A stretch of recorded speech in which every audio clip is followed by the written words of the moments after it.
session, everybody. We're going to talk about seamless shared mobility here. And let me just introduce myself. My name is Kerstin Kube-Erkens. I am delighted to moderate this session here today. I'm the director of a bus mobility event called BUS2BUS in Berlin. And me and my team are really passionate about bus mobility especially, and we strongly believe in the sustainable and flexible solution this industry can contribute to modern mobility concepts. In order to connect with the mobility ecosystem in whole Europe, from time to time we do events like this in different cities, and I'm really delighted to be here today in Paris. Thank you to Ross Douglas and the whole autonomy team for having us. And I'm really looking forward to welcome the autonomy in Berlin next week when we will have the next edition of our BUS2BUS. Today and now the session will focus on different mobility requirements in rural regions and the urban centers, and most of all tries to answer questions like how can we connect both regions, and what can rural regions learn from urban centers, and what about the needs anyway in rural regions in comparison to the cities. I'm happy to discuss the challenges and chances with my dear guests here today. And please, ladies and gentlemen, let us welcome Dr. Stefan Carsten, who is a futurist and mobility expert for many, many years, and he's advising cities and companies coming from the mobile or energy section through whole Europe, I can say. But Stefan, you've got a focus in Germany, so to say, isn't it? Definitely, yeah, definitely. But I have nowadays a lot of customers in Europe as well, in UK and France and Austria, Switzerland. But my focus is on Germany, that's for sure. Yeah. All right. So great to have you here, Stefan. Thank you. And in addition, I've got Gregory Bonar here with me. Gregory is founder and co-founder of Padam Mobility, and he built up Padam Mobility in order to create and build up a next generation of shared transport services, which is flexible and user-centric, and always using the latest terms of mobility. We should have another panelist here, Songdrin, but unfortunately, due to the strike, she couldn't make it. So please be patient with us. But I'm sure even the three of us will contribute a next good, interesting 25 minutes. There was no interconnection from suburbia to the city center. Exactly, yeah. I didn't want to talk about it, talking about service. But anyway, nobody, can do anything against the strike. So, starting with the first question, Stefan. You've been observing the mobility sector for a very long time. How would you describe the current urban-rural relationship, and how do they interact with each other, or even maybe not? Well, if I put it in a very short phrase, I would say we have mobility in cities and we have no mobility in the countryside. Is it really so bad? Yeah, well, it's a problem, definitely, in various terms. When I say that we have mobility in cities, that means that we have 30 plus options of moving around the city. Yeah, we had 20 years ago, we had 6 options. It was walking, it was cycling, it was using public transit, using your own car, using a cab, and maybe we had stationary cars sharing services. So today we have 30 options to decide how we move from point A to point B. We have a lot of data available. We have a lot of access available. And we can decide whether it's raining, whether there's a strike, whether the sun is shining, whether we have to carry a parcel, how we move the city. That means choice. That means access to mobility. In Germany, we have, what I learned, 80% of German population live within 800 meters to the next bus transit station. 800 meters, 80% of population, which is fantastic. Yeah, so everything is solved, everything is easy. However, the bus only rides one time in the morning and one time in the evening. So there's no mobility. You have your own car if you are beneficial, but that's all. And the interconnection has to rely on public transportation. So when you either don't have a car or you have unreliable public transportation, there is no interrelation. And people in Germany, when they commute, they have to use a car because public transportation is not reliable. And this, I think, is our biggest agenda when we are focusing on the transition of mobility, how to bring mobility to places where no mobility exists. Figure out how can Padam Mobility help to do you have a solution to solve this problem, or do something against these different situations Stefan just mentioned? Yeah, thank you, Carsten, and I do have a solution. No, I think Stefan really laid the scene very, very, very well. So the problem in lower mobility areas is that any kind of mobility concept becomes more expensive, and that's why the car, on the contrary, becomes the most attractive mode of transport. So any kind of business model like bike sharing, car sharing, all of that, when you don't have density, well, the cost is just driven up. And that's true with public transportation as well. And that's why we need to bring some flexibility in public transportation. And that's exactly what demand responsive transit is about. It's the low density or mid density version of public transport, where you, instead of having fixed lines with fixed timetables for running buses, you actually start with the demand, so people can book a trip, and we will organize all the supply based on this. So we will actually optimize the routes of the vehicles based on these bookings. And that allows to bring some flexibility, some optimization to that kind of system, and still have something that is, well, shared mobility and that can be attractive compared to cars. So that's the basic concept, and it's true that in those areas, the mix of mobility, I mean, the number of choices in the end, so it's not 30, but we can still improve it to have at least, I would say, 3 or 4 options that are alternative cars. So for me, public transport in an on-demand way, like we're proposing, and of course bikes and probably a bit of carpooling. And with that kind of redundancy, we can really address the main use cases of mobility in like peri-urban and rural areas. Stefan, is there something you want to add? In Germany, we currently have about 85 pilots of ride pooling concepts whatsoever, yeah? 85 pilots. And they are more or less based in suburbia or the countryside, which is fascinating, yeah? But all these pilots are publicly subsidized and publicly funded. So there is no business model in this respect, actually, at the moment in Germany at least, which is, I think, only a transition. It's only we are starting thinking mobility in these areas, and I'm always asking the ministry, because I'm the external expert for public transportation in the ministry in Germany, and I'm always asking them, why do we, the public, is promoting these kinds of mobility modes when we know how mobility is actually working and how successful and transformative mobility is actually working. Yeah. And they are saying, yes, we need to start it either way. So if I can react to that. So Please. As I was saying, I think on-demand mobility, ride pooling, demand responsive transit, all those words describe the same thing. This is public transit, but for low and mid-density areas, which means that the business model, yes, it is the business model of public transit. It is subsidized pretty much throughout Europe and the world. Maybe a few cities in UK, it's not the case, but I would not use them as examples, to be honest. So yes, it is subsidized. Now the question is, what is the cost per trip?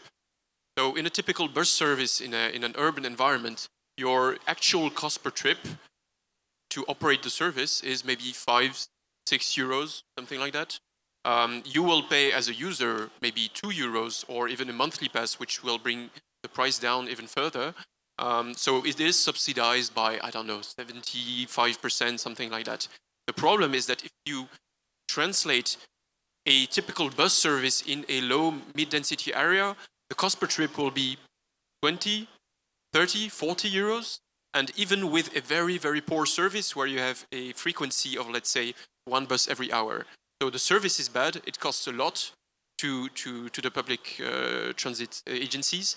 And that's why, well, you need to bring some optimization. And with DRT, we can actually bring the cost down again. It is still subsidized. And for me, that is very obvious. But it's maybe then €10 per trip. And you actually have more people using the demand responsive transit than bus lines in the same area that run every hour. Would you say for these kinds of modes of transport, in terms of inclusive, sustainable, and public, do we need a business model or do we need another societal model? This is a very philosophical question. But I mean, we are subsidizing the automotive industry in Germany. We are subsidizing public transportation in Germany. So when we would like to achieve sustainable, inclusive public transportation, I think we need another societal model. It is a difficult question, and there are many debates because there are indeed hidden costs and hidden subsidies in the whole societal model of transport and mobility. I mean, who's paying for cars? Who's paying for the infrastructure? What is the cost of parking? There was a recent study in France which was saying, on the top of my head, that there was a hidden subsidy of, I think it was 14 billion for parking in France. It's like, I didn't check the study and how it's calculated, but that's the spirit. I mean, on the one hand, we are taxing also fuels and so on, but there are also some ways that society is actually paying for private cars that we don't even realize. So in a way, we're also subsidizing that. And maybe the subsidy for public transport is a bit more visible, and politics point it out. And then we also have even debates on making public transit free. Which is a difficult debate because obviously if you bring down the price of public transportation, maybe you will have a bit more customers in the short term, but then how do you really maintain that? And if the demand goes up, how do you fund more supply, because that's what you need if the public transport is free? So it is a big debate. For me, it is for whole public transportation, not necessarily for low or mid-density areas. Maybe let's switch to the customer perspective. During the recent years, we have seen a lot of changes in demand of customers due to more, expectations in terms of sustainable mobility and flexible mobility. Do you see different requirements or needs of customers in urban regions and urban cities and the rural regions? Yeah, definitely. I mean, interestingly, I read a poll, an opinion poll 2 weeks ago or so, saying that the majority of people living in the countryside in Germany is very satisfied with moving with their own car. So obviously they are not aware what access and what mobility means. Yeah, so you cannot ask people about future technology or future societal change or behavioral change when they are not able to access these kinds of mobility modes. So what we learned last year, and I think this is the answer of your question, in Germany we had this great societal experiment of the €9 ticket, as you know. For 3 months, access to public transportation was €9, which is nothing comparably. And it was quite successful. Many people are saying it was very successful. Some are saying it was okay. And some are saying, well, it was not successful at all, especially when living in the countryside, or when moving with a wheelchair, or when being a cyclist. So when you had access to public transportation, it was very successful because you just hop on, hop off for €9 per month and could make the best out of it. When you're moving in the countryside, as I was saying, there was no public transportation service. So you couldn't access this. You maybe paid €9, but there was no service. And learning from this is you have to guarantee and you have to focus on access. And access is not only having a physical access, but it's also having a financial access, having a digital access, and maybe having a very flexible kind of understanding what kind of mobility do I need. So the sharing society that we are experiencing in the cities is now coming to cities 50,000 inhabitants, is now coming to cities with 20,000, even to 10,000.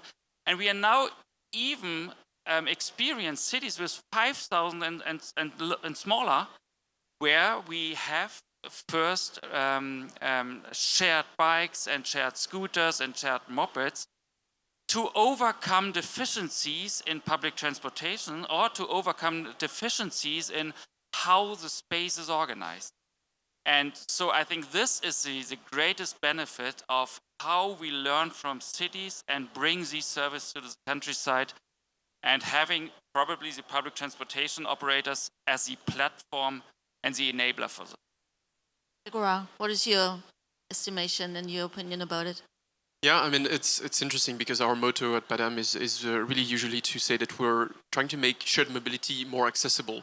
We're actually doing two things. So I've talked about demand responsive transit in the rural and peri-urban areas. We're also doing paratransit. So it's public transportation that is dedicated to people with impaired mobility. So here, the accessibility question is obvious. So we need to, I mean, the service needs to be accessible. So we need to optimize the service with knowing that certain people have certain constraints, a certain type of wheelchair, a certain type of handicap that we need to take into account. And all of that has to be, well, the technology has to be aware of that and optimize the service with those constraints in mind. And the other aspect I want to point out is how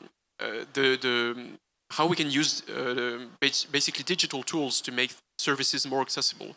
We've heard over the past years some people in the industry saying, you know, our old-fashioned on-demand service in the countryside is only used by elderly people because they are the ones who cannot drive a car anymore. So it's completely fine that the only way to book the service is through a call center. Well, the problem is if you talk to young people, calling a call center to book a trip, it's like it's something that is not in their world. So in a sense, it's not accessible for them. And suddenly, when you deploy a mobile app that is easy to use, you have your customer base which doubles and which changes significantly, because some people considered that, well, calling a call center one day before was not an accessible way of using the service. And we actually had the same also with these paratransit services. Again, they used to be only accessible via call center, and we were told, like, you know, these people with handicaps, they usually don't want a digital tool. Like, we actually heard that. That's like completely crazy. It's not because you're in a wheelchair that you don't use a mobile app. On the contrary, it's actually even more necessary to have that kind of convenience to go around more freely. So it is a big topic, and digital tools here are really changing the picture. Thank you so much for your insights about your ideas. We're very spontaneous today, and I'd like to welcome another experts here in that discussion round. Ruth, you work for Imagine, and you do technology for autonomous driving, and of course, talking about accessibility and connectivity. Autonomous driving could be a solution to provide really high quality mass transport. What is your vision? How could autonomous driving help to bridge the gap between rural regions and the urban cities? Well, thank you very much for this opportunity. And it's a great pleasure to be part of this panel. And I apologize if I'm repeating any of the messaging that was before. But I represent an Israeli startup called Imagery, and we develop a software platform that allows buses to become level 4 autonomous. I'm sure that many of you know that there is a global shortage of professional drivers. And yet, on the other hand, municipalities are more eager than ever to provide services to the underserved, the seniors, the children, the handicapped. And to improve the services, you need to have more frequent vehicles en route. And so this is our goal with the autonomous driving capabilities. We have developed a system that has two parts. It is vision only, meaning camera-based. We set up a series of 8 different cameras on the vehicle, and these cameras are collecting information real time about the environment of the vehicle. And these images, this is called the perception layer, are compiled into a 3D visual map and sent to the second part of our software, which is for motion planning. We have created deep neural networks. Each neural network has a specific object in mind. Is it a pedestrian? Is it a traffic light? Is it a pothole in the road? And once it's identified, it is matched against our library that we have collected images for over 3 years of autonomous driving on 3 continents, and the images have been annotated in order to teach the vehicle to drive like a skilled human. So it's bio-based, really looking at the opportunity to use artificial intelligence to understand all of the images that are coming in, to match them against the database, and then to plan the route, the speed, the direction, whether or not to brake or to serve, so this will enable transit operators to have even more vehicles driving quite safely on the roads. We get a lot of questions, actually, about the safety of an autonomous vehicle. And I was at a conference earlier this month in San Francisco. I don't know if any of you were there. The topic was very specific: autonomous mobility and public transport. And there were 2 takeaways there that really fascinated me. One, in the United States alone, 44,000 people lost their lives in traffic accidents. It's a horrendous figure, but even more surprising, 98% of those were due to human error. Okay? Well, I'll tell you a few things about an autonomous vehicle. Doesn't get tired, doesn't get angry, doesn't get hungry, doesn't take vacation, okay? It has a lot of capabilities that the human driver... What's that? You have Doesn't get drunk. Doesn't get drunk. Oh, for some reason, I did not cross my mind, but that's true too. And the other takeaway was that this was a talk from the Department of Motor Vehicles. They said that there was a 20% decline in the number of young adults applying for a driver's license. And I guess, we're all in favor of public transport, right?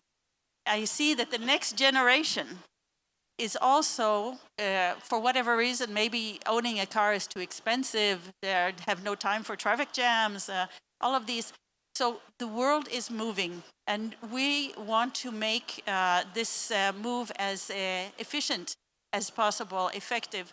Our software solution has been deployed now in 2 pilot programs in Israel, one at the largest medical center in the Middle East. It's located in Israel, just outside of Tel Aviv. There's a 4-kilometer route that goes through 18 stops. And the second one is in an actual city, taking over one of the bus lines. So that's an 8-kilometer route. So we are rolling out this level 4 autonomous driving on buses in urban scenarios. Thank you it's becoming a much reality. For your views on it, Ruth. Thank you so much. Looking at the time, we already reached the final round, actually. So, talking about visions and data and looking up to 2030 and beyond, Gregora, Stefan, what do you wish for connected mobility, and how should rural region most of all look like, and what kind of service should they offer? It is one of the key challenges of public transport and also demand responsive transport, that it's more connected, that we have smoother trips using several modes of transport. And it's an ideal that has driven the whole sector for years, and it's difficult to achieve. And mainly because it is difficult to handle data in a very scalable way. So you need to handle this data to do, for instance, trip planning that involve, well, usual public transport, demand responsive transport, maybe a bit of bike, a bit of something else. And the suppliers of technology that are dealing with this, each time they deploy in a new city, they used to have a lot of actual development, like man days and so on, to make it work. And what the industry is getting more mature. I think that's the good news. And it is increasingly easy to set this up and to connect the services and to provide really good UX to the good user experience to the end users, to have these connected services together. So my wish is that we even accelerate further and that we're able to offer this much more quickly, because that really drives the usage of mobility services. Thank you. Stefan? I'm very thankful that you're putting up the numbers here. And just to add one, we know that these autonomous services will bring down costs by 50 to 60%. So this is a huge benefit for not only public transportation services, but for every service in these areas, which are not economically efficient at the moment, but they will be more efficient at least, or effective in the near future. So my idea is really what you're pointing out. We had the first pilots 3 weeks ago, starting in Germany, Rhine-Main region, level 4 autonomous ride-pooling service as a public transportation unit. And I think we need to learn and bring these services to the people, to the countryside, to learn and to get the experiences. How do they feel? How do they use these kinds of services? And I'm always asking myself, what is a bus in this respect? How does a bus look like? Is it still the 7, 8, 9-seater, or is it a van, or is it a 2-seater? Why isn't Or maybe a mix of everything? Or maybe a mix of everything. So I think we need to understand the vehicle concepts of the future. I'm not so positive about the shuttles that are standing around here. I don't understand the purpose of a shuttle in this respect. But what is the vehicle concept of the future for autonomous ride-pooling services? I'm very curious about this. Ruth? Yeah, I think it's really dependent on the character of the population in certain areas.